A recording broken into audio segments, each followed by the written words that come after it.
Welcome to The Know, I'm Mica. I'm Ben. The reviews are starting to roll in for Black Panther, the latest entry in Marvel's much ballyhooed cinematic universe, which has been on an unprecedented run of well-received movies. And expectations for Black Panther are really freaking high, thanks to some good early word of mouth and audience scores. So, it's time to ask the all-important question. Is it good? Short answer, yes. Long answer, holy fuck, of course yes. Black Panther currently has an 88 on Metacritic based on 21 reviews and a whopping 100% on Rotten Tomatoes based on 48 reviews. So yeah, pretty stellar scores for the first comic-based studio movie starring a black hero since Blade in, 1998. It's been a while, but I am so excited this is blowing out of the water every review and every expectation for it. Hell yes. In addition, the movie's cast is comprised overwhelmingly of people of color and is directed by Ryan Coogler, who's already made a couple of well-regarded movies, Fruitvale Station and the 2015 boxing hit, Creed. Black Panther stars Chadwick Boseman, who you'll remember as T'Challa, Prince of the African nation of Wakanda. The movie follows the events of Civil War, where T'Challa is still grieving at the loss of his father, even as he becomes king, and squares off against the villainous Eric Killmonger, played by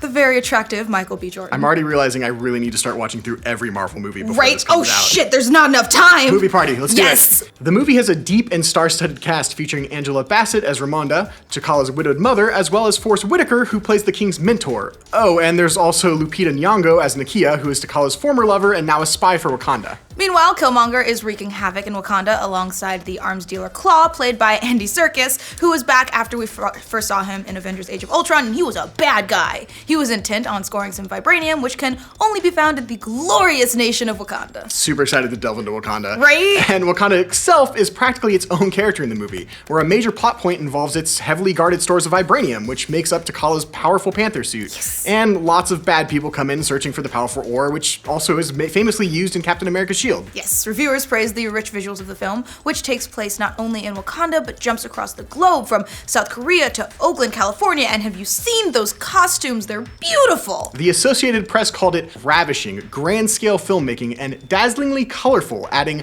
unlike many of its more hollow predecessors, Black Panther has real honest-to-goodness stakes.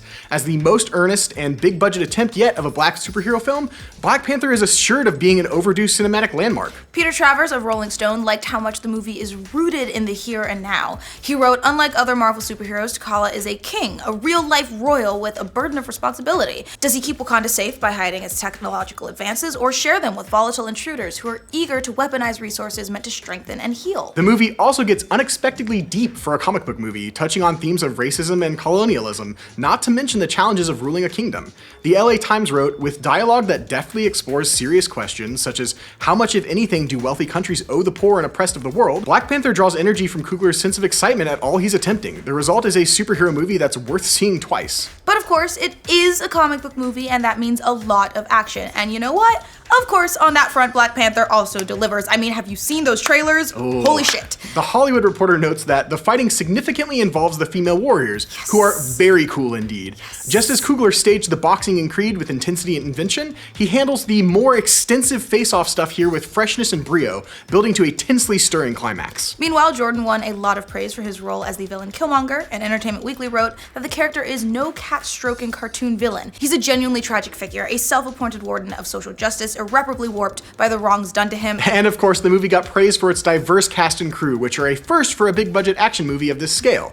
USA Today wrote, superhero movies have long needed this kind of representation in terms of men and women of color. And for black audiences, Black Panther will undoubtedly be as culturally significant in the way it addresses subjects of identity, race, and gender as Wonder Woman was to female fans. And while reviews were pretty universally positive, there were of course some weak points that critics addressed. Some complained that the hero T'Challa seemed too perfect, which I'm okay with that. Sure, I'm good with that. As the Nerdist Mark Bernardin wrote, he's a deadly martial artist, a stalwart friend, well-educated, even-tempered, quick to smile, and despite all that, he's humble. Flaws are the grooves, the knocks that add depth. Perfection in fiction, unlike in life, can be boring. I mean, even Indiana Jones is afraid of snakes. I'm still pretty sure I'm fine with that, but that's just me. And Entertainment Weekly noted that the action scenes can sometimes be too much. EW wrote the CG backdrops veer into screensaver territory, and the battle scenes often are shot in turbulent close-up. The last 30 minutes are so frenetic it feels like there are defibrillator pads sewn into the theater scenes. Oh, like that got me excited. I'm sorry. Great.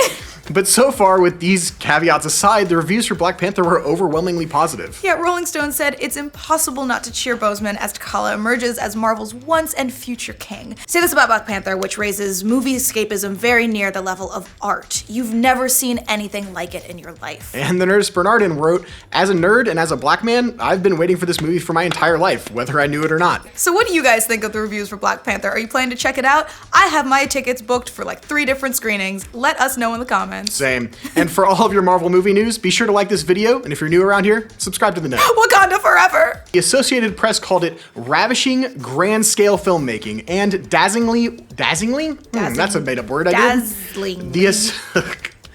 The Associated Press called it ravishing, grand-scale filmmaking and dazzlingly. I'm just gonna, that's a new word. Dazzlingly. The Associated Press called it ravishing, grand...